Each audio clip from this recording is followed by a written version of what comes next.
الحمد لله وكفى والسلام على عباد الذين اصطفى أما بعد أعوذ بالله من الشيطان الرجيم بسم الله الرحمن الرحيم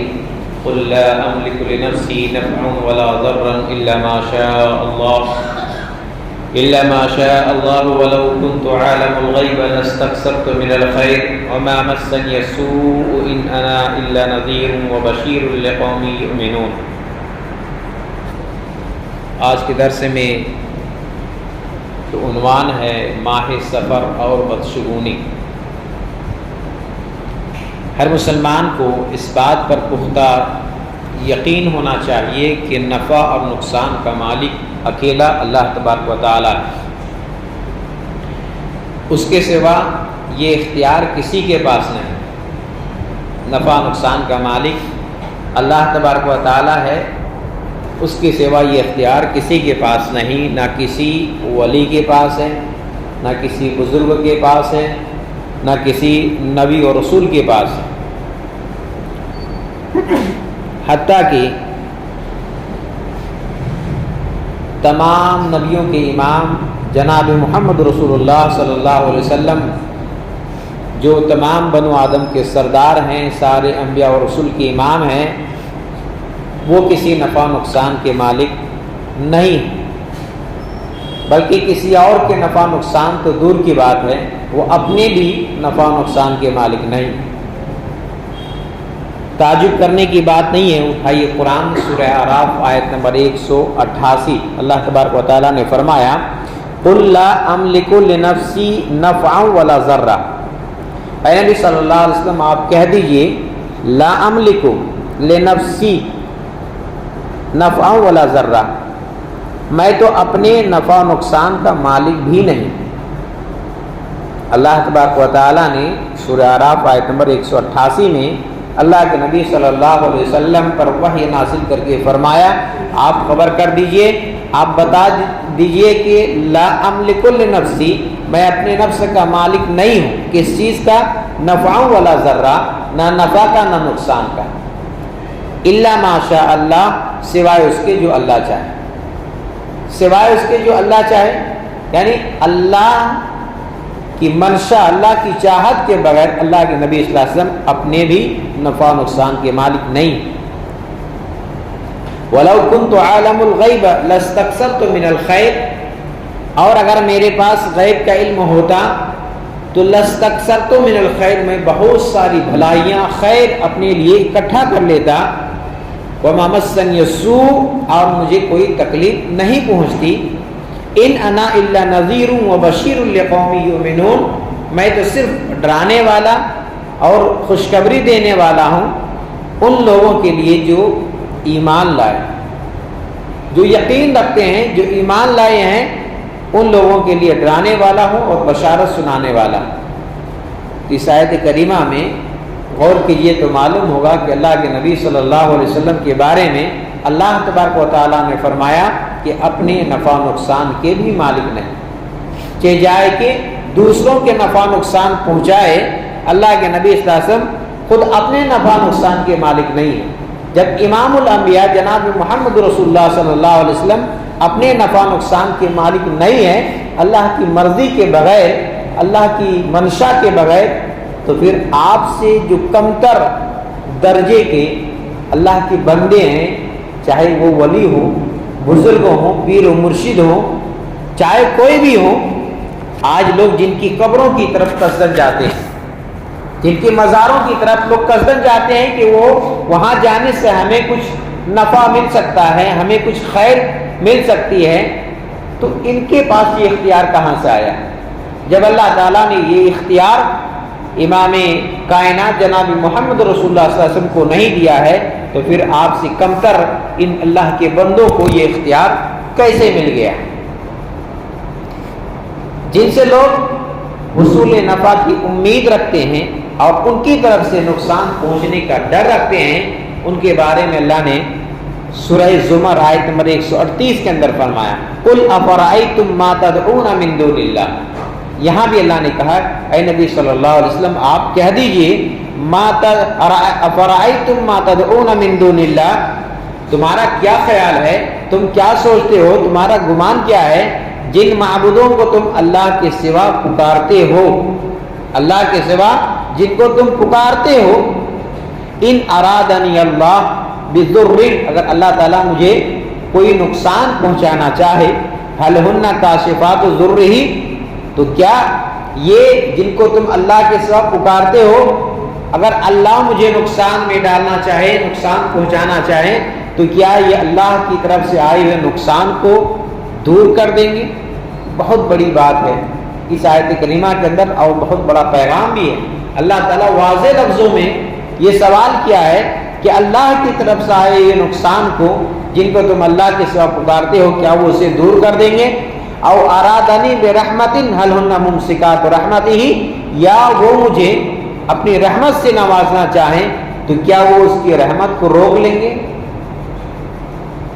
قل حسبی اللہ علیہ یتوکل المتوکلون، اے نبی صلی اللہ علیہ وسلم آپ کہہ دیجئے میرے لیے اللہ ہی کافی، میرے لیے اللہ ہی کافی ہے، اور بھروسہ کرنے والے صرف اسی پر بھروسہ کرتے ہیں۔ تو اس آیت کریمہ میں اللہ تبارک و تعالیٰ نے نفع نقصان دونوں چیزوں کے بارے میں فرمایا کہ اللہ کے سوا جنہیں تم پکارتے ہو، اگر اللہ مجھے نقصان میں ڈالنا چاہے تو کیا اس نقصان کو دور کر سکتے ہیں، یا اللہ کی طرف سے مجھے کوئی خیر ملنا چاہے، اللہ کسی رحمت سے نوازنا چاہیں تو کیا اس رحمت کو روک سکتے ہیں؟ ظاہر سی بات ہے اللہ کی طرف سے جو چیزیں ہیں کسی کے اختیار میں نہیں کہ اسے روکے۔ اللہ نقصان میں ڈالنا چاہے تو کسی کے مجال نہیں کہ اس نقصان سے بچا لے، یا اللہ تبارک و تعالیٰ خیر سے نوازنا چاہیں تو کسی کے اندر یہ طاقت نہیں کہ اس خیر سے روک لے۔ اور اسی طرح سورہ فاطر آیت نمبر 4 میں اللہ نے فرمایا ما یفتح اللہ للناس من رحمہ فلا ممسک لها وما یمسک فلا مرسل له من بعدہ وهو العزیز الحکیم، فرمایا کہ اللہ جو رحمت لوگوں کے لیے کھول دے، اللہ جو رحمت لوگوں کے لیے کھول دے اسے کوئی روکنے والا نہیں، فلا ممسک لها، اللہ جس کے لیے رحمت کے دروازے کھول دے اسے کوئی روکنے والا نہیں، اور وما یمسک فلا مرسل له، اور جس کے لیے رحمت کے دروازہ اللہ روک دے، بند کر دے تو اس کے بعد کوئی اسے جاری کرنے والا نہیں۔ اللہ تبارک و تعالی رحمت کے دروازہ کھول دے کوئی بند کرنے والا نہیں، اللہ بند کر دے تو کوئی اسے کھولنے والا نہیں۔ وَهُوَ الْعَزِيزُ الْحَكِيمُ، وہ سب پر غالب اور بڑی حکمت والا ہے۔ اور اسی طرح اللہ تبارک و تعالیٰ نے سورہ یونس کے اندر آیت نمبر 106 اور 7 میں فرمایا وَلَا تَدْعُ مِن دُونِ اللَّهِ مَا لَا يَنفَعُكَ وَلَا يَضُرُّكَ، فرمایا کہ اللہ کو چھوڑ کر کسی اور کو مت پکارنا جو تجھے نہ نفع پہنچا سکے نہ نقصان پہنچا سکے۔ فَإِن فَعَلْتَ، یہ اللہ تبارک و تعالیٰ نے جناب محمد رسول اللہ صلی اللہ علیہ وسلم سے فرمایا، آپ سے خطاب کر کے فرمایا، اور اس حکم میں گرچہ سب شامل اللہ کے بندے، لیکن یہاں خطاب امام کائنات سے ہے کہ وَلَا تَدْعُ مِن دُونِ اللَّهِ، اللہ کے علاوہ کسی اور کو نہیں پکارنا جو نہ نفع پہنچا سکے نہ نقصان۔ فَإِن فَعَلْتَ، لیکن اگر آپ نے ایسا کر لیا، آپ نے اگر ایسا کیا اللہ کے سوا کسی اور کو پکارا تو فَإِنَّكَ إِذًا مِنَ الظَّالِمِينَ، تو آپ ظالموں میں سے ہو جائیں گے۔ یہ بات اللہ تعالیٰ کس سے خطاب کر کے کہہ رہا ہے؟ جناب محمد رسول اللہ صلی اللہ علیہ وسلم سے، کہ اگر آپ نے یہ عقیدہ بنا لیا آپ اللہ کے علاوہ کسی اور کو اگر آپ نے پکارا جو نہ نفع نقصان کے مالک ہے تو آپ ظالموں میں سے ہو جائیں۔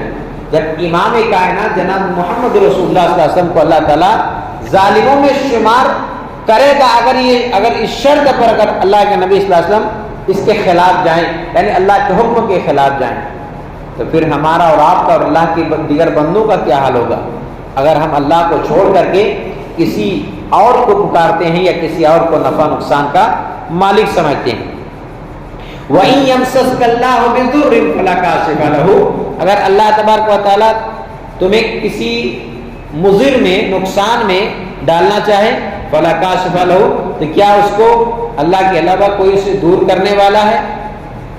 الا ہوا، اللہ کے علاوہ کوئی اسے دور کرنے والا نہیں۔ فَلَا كَاشِفَ لَهُ، اس مضر سے، اس نقصان سے، اس شر سے کوئی دور کرنے والا نہیں الا ہو سوائے اللہ کے. وَإِن يُرِدْكَ بِخَيْرٍ فَلَا رَادَّ لِفَضْلِهِ، اور اللہ تعالیٰ اگر کسی کو خیر سے نوازنا چاہے تو اس کے فضل کو کوئی روکنے والا نہیں. یصیب بہ من یشاء من عبادہ، اپنے بندوں میں سے جسے چاہے اللہ تعالیٰ خیر سے نوازے، اپنے بندوں میں سے جسے چاہے اللہ تعالیٰ خیر سے نوازے. اور اللہ تبارک و تعالیٰ اپنے بندوں میں سے جس پر بھی چاہتا ہے نچھاور کر دیتا ہے، خیر کے دروازے کھول دیتے ہیں، برکت ہی برکت اللہ تبارک و تعالیٰ ان کے سارے دروازوں کو کھول دیتے ہیں. وَهُوَ الْغَفُورُ الرَّحِيمُ، اور وہ بڑا معاف کرنے والا، نہایت رحم کرنے والا. ان تمام آیت کریمہ میں اللہ تبارک و تعالیٰ نے غیر اللہ کو پکارنے، غیر اللہ سے نفع نقصان کا مالک سمجھنے یا ان کو یہ اختیار دینے سے منع کیا ہے. کہا کہ یہ سارے اختیارات نفع نقصان کا مالک صرف اور صرف اللہ تبارک و تعالیٰ ہے، حتیٰ کہ جناب محمد رسول اللہ صلی اللہ علیہ وسلم بھی اپنے نفع و نقصان کے مالک نہیں. اسی طرح ایک بات سورہ انعام آیت نمبر 80 اور 81 میں اللہ نے فرمایا کہ وَلَا أَخَافُ مَا تُشْرِكُونَ بِهِ إِلَّا أَن يَشَاءَ رَبِّي وَسِعَ رَبِّي كُلَّ شَيْءٍ عِلْمًا أَفَلَا تَتَذَكَّرُونَ. حضرت ابراہیم علیہ السلام نے فرمایا تھا کہ میں ان معبودوں سے نہیں ڈرتا جنہیں تم اللہ کا شریک ٹھہراتے ہو. اللہ کے جنہیں شریک ٹھہراتے ہو میں ان معبودوں سے نہیں ڈرتا الا ان یشاء ربی، مگر یہ کہ میرے رب کی کوئی مشیت ہے. وسع ربی کل شیء علما، میرے رب کا علم ہر چیز کو اپنے گھیرے میں لیے ہوئے. افلا تتذکرون، پھر تم نصیحت حاصل کیوں نہیں کرتے ہو. وکیف اخاف ما اشرکتم، اور میں کیسے ڈروں، کیوں ڈروں، ما اشرکتم جنہیں تم اللہ کا شریک بناتے ہو. ولا تخافون انکم اشرکتم باللہ ما لم ينزل به علیکم، فرمایا حالانکہ جنہیں تم اللہ کا شریک بناتے ہو میں ان سے کیسے ڈروں، حالانکہ تم ان باتوں سے نہیں ڈرتے کہ تم نے اللہ کا شریک ایسی چیزوں کو بنا رکھا ہے جن کی اللہ نے تم پر کوئی دلیل نازل نہیں کی. تم نہیں ڈرتے ہو جبکہ تم اللہ کا شریک بناتے ہو، تو میں اللہ کے علاوہ ان سے کیوں ڈروں؟ جن کو تم اللہ کے علاوہ شریک بناتے ہو میں کیوں ڈروں؟ جن کے بارے میں اللہ نے کوئی دلیل نازل نہیں کی ہے تم اللہ کو چھوڑ کر ان کو اپنا شریک سمجھتے ہو، اپنا معبود سمجھتے ہو. تو اس آیت کریمہ سے بھی معلوم ہوا کہ کسی بھی ولی، پیر، فقیر، مرشد، بابا اللہ کے علاوہ جنہیں لوگ نفع نقصان کا مالک سمجھتے ہیں ان سے خوف نہیں کھانا چاہیے، ان سے ڈرنا نہیں چاہیے. آج آدھے سے زیادہ لوگ صرف اس بات کی وجہ سے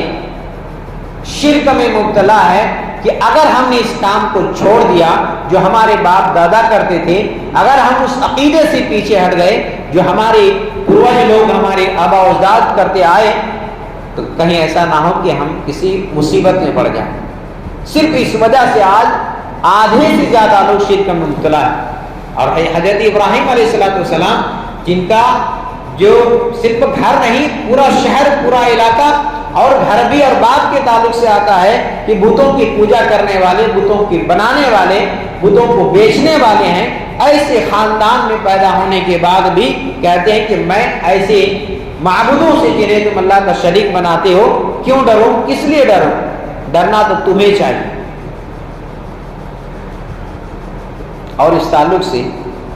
نفع و نقصان کے تعلق سے ایک بڑی پیاری حدیث جو جامع ترمذی کے اندر ہے، اللہ کے نبی صلی اللہ علیہ وسلم نے فرمایا، جامع ترمذی حدیث نمبر 2516 ہے. آپ نے فرمایا کہ وَعْلَمْ أَنَّ الْأُمَّةَ لَوِ اجْتَمَعَتْ عَلَىٰ أَن يَنفَعُوكَ بِشَيْءٍ. اس حدیث کے اندر بڑا ہی بہترین اور ایک بہت بڑا پیغام اور سبق ہے. فرمایا نبی صلی اللہ علیہ وسلم نے وَعْلَمْ، تم اس بات کو اچھی طرح یقین کر لو، جان لو کہ ان الامہ لو اجتمعت علی ینفعوک بشیء، اگر پوری امت جمع ہو کر کے تمہیں نفع پہنچانا چاہے، لم ینفعوک الا بشیء قد کتبہ اللہ لک، تو نفع نہیں پہنچا سکتی. اللہ کے نبی صلی اللہ علیہ وسلم کیا فرماتے ہیں کہ اس بات کو یقین کر لو، اس بات پر جم جاؤ، یہ پختہ یقین کر لو کہ اگر پوری امہ مل کر کے تمہیں نفع پہنچانا چاہے تو نہیں پہنچا سکتی ہے، الا بشیء قد کتبہ اللہ لک، سوائے اس کے جو اللہ نے تمہارے حق میں لکھ دیا ہے۔ جو لکھ دیا اللہ تبارک و تعالیٰ نے آسمان و زمین کے پیدا کرنے سے پہلے ہی، اس کے سوا کوئی تمہیں ایک ذرہ برابر بھی فائدہ نہیں پہنچا سکتا ہے۔ وَلَوِ اجْتَمَعُوا عَلَىٰ أَن يَضُرُّوكَ بِشَيْءٍ، اور اسی طرح نقصان کا معاملہ بھی ہے۔ فرمایا اگر پوری امت تمہارے خلاف ہو، پوری امت مل کر کے بھی تمہیں نقصان پہنچانا چاہے تو لم یضروک، نہیں نقصان پہنچا سکتی ہے، الا بشیء قد کتبہ اللہ علیک، سوائے اس کے جو اللہ نے تمہارے حق میں لکھ دیا ہے۔ تو اس آیت کریمہ کے اندر کتنا بڑا پیغام ہے، اس حدیث کے اندر کتنا بڑا پیغام ہے اور کتنی بہترین نصیحت ہے کہ پورا گھر، پورا سماج، پورا شہر، بلکہ پورا ملک بھی آپ کا دشمن بن جائے، اگر نقصان لکھا ہوا نہیں ہے تو کچھ نہیں کر سکتا، اور اللہ کی طرف سے کوئی نفع ملنا ہے اور سب دشمن مل کر کے اس نفع کو روکنا چاہیں تو روک نہیں سکتا، یا پورا شہر مل کر کے آپ کو کسی نفع میں، کسی خیر آپ کے حق میں کرنا چاہیں لیکن اللہ کی طرف سے نہیں ہے تو نہیں کر سکتا۔ نفع نقصان کے متعلق یہ جو بنیادی باتیں میں نے آپ کے سامنے رکھا ہے، اس کی مناسبت یہ مہینہ جو شروع ہوا ہے ماہ سفر کا، اس کو کتنے سارے لوگ ہیں جو منحوس مہینہ کہتے ہیں، نحوست والا مہینہ کہتے ہیں، اور اس مہینے کے اندر حالانکہ محرم کا جو مہینہ گئے اس پورے مہینے کو غم کا مہینہ کہا گیا ہے، شادی بیاہ اور کوئی خوشی کا پروگرام نہیں کرنا ہے، اس مہینے کو بھی غم کا مہینہ سمجھتے ہیں، اور محرم کے فوراً بعد سفر کا مہینہ آتا ہے۔ اس مہینے کے اندر بھی لوگوں کے دل دماغ میں غلط عقیدہ بھرا ہوا ہے کہ اس مہینے کو نحوست والا مہینہ کہتے ہیں، اسی لیے اس مہینے میں کسی کام کی ابتدا کرنا مناسب نہیں سمجھتے ہیں، اس مہینے میں کسی کام کی شروعات کرنا درست نہیں سمجھتے ہیں، کیونکہ ان کا عقیدہ ہے کہ جو کام اس مہینے میں شروع کیا جائے گا، اس مہینے میں جو کام شروع کیا جائے گا اس میں خیر و برکت نہیں ہوگی، آخر کار وہ نقصان ہی ہوگا، کامیاب نہیں ہوگا، اس لیے وہ اس مہینے سے خوف کھاتے ہیں، ڈرتے ہیں کہ کہیں اس مہینے میں اگر کوئی کام شروع کرے تو خسارہ نہ ہو، نقصان نہ ہو۔ دیکھیے جو عقیدہ ابھی ہم نے آپ کے سامنے رکھا ہے قرآن حدیث کے روح سے، اس سے یہ عقیدہ بالکل سراسر خلاف ہے، غلط ہے، کیونکہ کسی مہینہ کو منحوس تصور کرنا، کسی دن کو خراب ماننا اور اس ڈر سے کسی کام کو شروع نہ کیا جانا، جبکہ سارے مہینے اللہ تبارک و تعالیٰ کے، چاہے محرم ہو، سفر ہو، ربیع الاول ہو، کوئی بھی مہینہ ہو، سب اللہ کا ہے، رات اور دن یہ ساری چیزیں جو بنائیں یہ اللہ رب العالمین کا ہے، تو مہینے سارے اللہ تبارک و تعالیٰ کے ہیں، اور ہر مہینے میں نفع نقصان بھی اللہ ہی کی طرف سے، ایسا نہیں کہ سفر کا مہینہ آ گیا تو اس میں نقصان ہی نقصان ہے، ربیع الاول آئے گا تو اس میں فائدہ ہی فائدہ ہے، نہیں، نفع نقصان ہر مہینے ہر دن اللہ کی طرف سے ہے، جتنا ہے اتنا ملے گا، نہیں ہے تو نہیں ملے گا۔ اسی لیے صحیح بخاری کی حدیث ہے، اللہ کے نبی صلی اللہ علیہ وسلم کی ارشاد ہے، لا عدوى ولا طیرۃ ولا حامۃ ولا سفر، کوئی بیماری خود بخود متعدی نہیں ہوتی، ایک کی بیماری دوسرے کو نہیں لگتی ہے، نہ بدشگونی لینا درست ہے، ولا حامہ، نہ کسی پرندے کو منحوس سمجھنا درست ہے، ولا سفر، اور نہ ہی ماہ سفر سے بدشگونی لینا صحیح ہے۔ ان چار چیزوں کے ساتھ ایک چیز کیا ہے، ماہ سفر کا اللہ کے نبی صلی اللہ علیہ وسلم نے اسپیشل بیان کیا ہے۔ اس جملے سے یہ پتہ چلتا ہے کہ یہ عقیدہ جو لوگوں میں ہے ماہ سفر کے تعلق سے آج سے نہیں،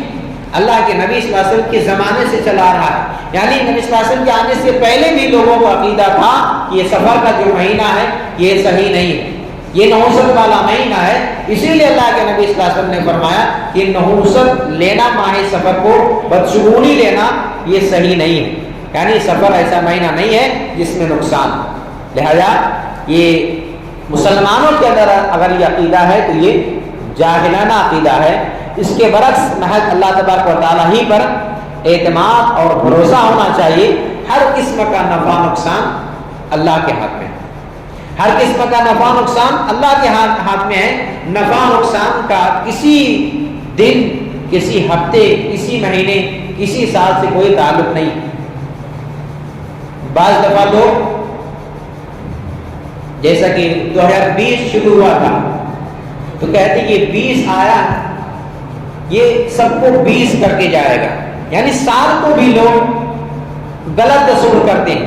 کہ یہ سال ہی خراب جائے گا، یہ مہینہ خراب ہوگا، یہ دن خراب ہوگا. تو مہینوں کے تعلق سے، سال کے تعلق سے، ہفتے کے تعلق سے یہ عقیدہ رکھنا یہ سراسر جاہلانہ عقیدہ ہے، قرآن و سنت کے خلاف ہے.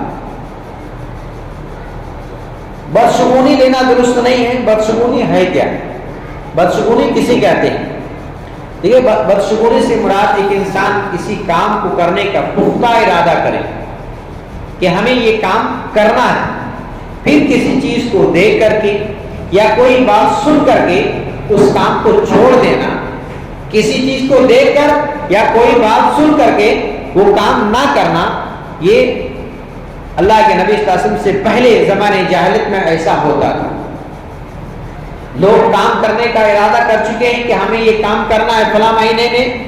اب سفر شروع کرنے سے پہلے، جیسا کہ زمانے جاہلیت میں ہوتا تھا، پرندوں کو اڑایا کرتا تھا. پرندہ اگر سیدھے جانے پڑی تو اچھا مانتا اور سفر جاری رکھتا، لیکن اگر پرندہ سیدھے کے بجائے الٹے جانے پڑ گئے تو پھر اس کو منحوس سمجھتا،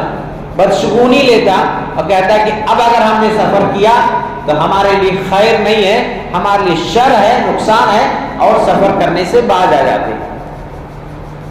یہ زمانے جاہلیت میں پایا جاتا تھا یہ بدشگونی. تو بدشگونی لینے اور فال نکالنے کو، یہ تو شریعت کے اندر پہلے اللہ کے نبی صلی اللہ علیہ وسلم نے فرمایا کہ یہ کوئی چیز نہیں ہے، یہ صحیح نہیں ہے. اس کے بعد آگے اگر کوئی اس طرح کرتے ہیں تو اللہ کے نبی صلی اللہ علیہ وسلم نے فرمایا کہ یہ تو شرک ہے. بدشگونی لینا،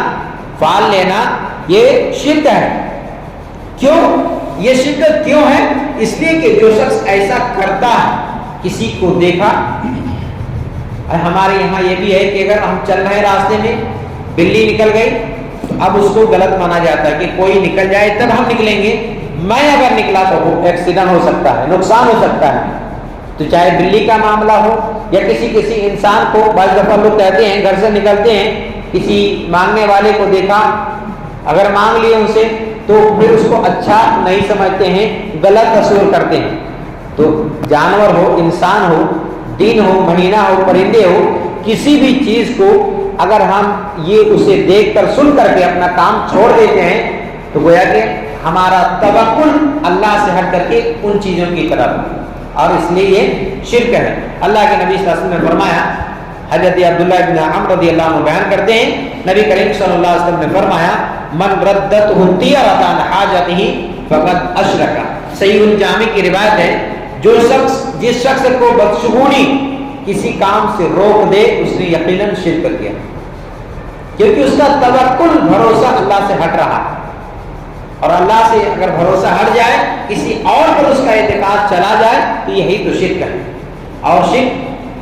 شرک سب سے بڑا گناہ ہے. تمام جرم میں، تمام گناہوں میں اگر کوئی گناہ سب سے بڑا ہے تو وہ شرک کرنا ہے. تو بدشگونی اسے کہتے ہیں. اور یہ بدشگونی اسلام کے اندر درست نہیں ہے، جائز نہیں ہے، بلکہ بدشگونی لینا اللہ کے نبی صلی اللہ علیہ وسلم کی حدیث کی روشنی میں یہ شرک ہے. اور شرک سب سے بڑا جرم ہے، جو بغیر توبہ کے اگر مر جائے تو اس کا ٹھکانہ جہنم ہی نہیں بلکہ ہمیشہ ہمیشہ کے لیے اس کا ٹھکانہ جہنم ہی بنا رہے گا. لہٰذا آج کے درس میں یہ چند باتیں تھیں کہ نفع نقصان کا مالک کون اور نفع نقصان کا مالک کون ہے. جیسا کہ ہمیں اور آپ کو پتہ چلا آیت کریمہ سے کہ اللہ تبارک و تعالیٰ ہے، اللہ کے علاوہ یہ اختیار کسی کے پاس نہیں ہے. نفع نقصان کا جو بنیادی باتیں رکھا وہ صرف ماہ سفر کے تعلق سے رکھا ہے کہ ماہ سفر کو لوگ منحوس اور نحوست والا کہتے ہیں، جبکہ ہمیں یہ عقیدہ ملا آیت کریمہ سے کہ کوئی مہینہ یا کسی مہینے کا تعلق نفع نقصان سے نہیں، کسی دن کسی سال کا تعلق نفع نقصان سے نہیں ہے، بلکہ ہر مہینے، ہر دن، ہر ہفتہ اللہ کی طرف سے ہے، اور نفع نقصان بھی اللہ کی طرف سے ہے. آخر میں اللہ رب العالمین سے دعا ہے اللہ تعالی ہم سب کو جب تک اس دنیا میں رکھیں عقیدہ توحید پر رکھیں، جب ہمارا خاتمہ ہو تو خاتمہ بالخیر اور عقیدہ توحید پر خاتمہ ہو، آمین۔ السلام علیکم ورحمۃ اللہ۔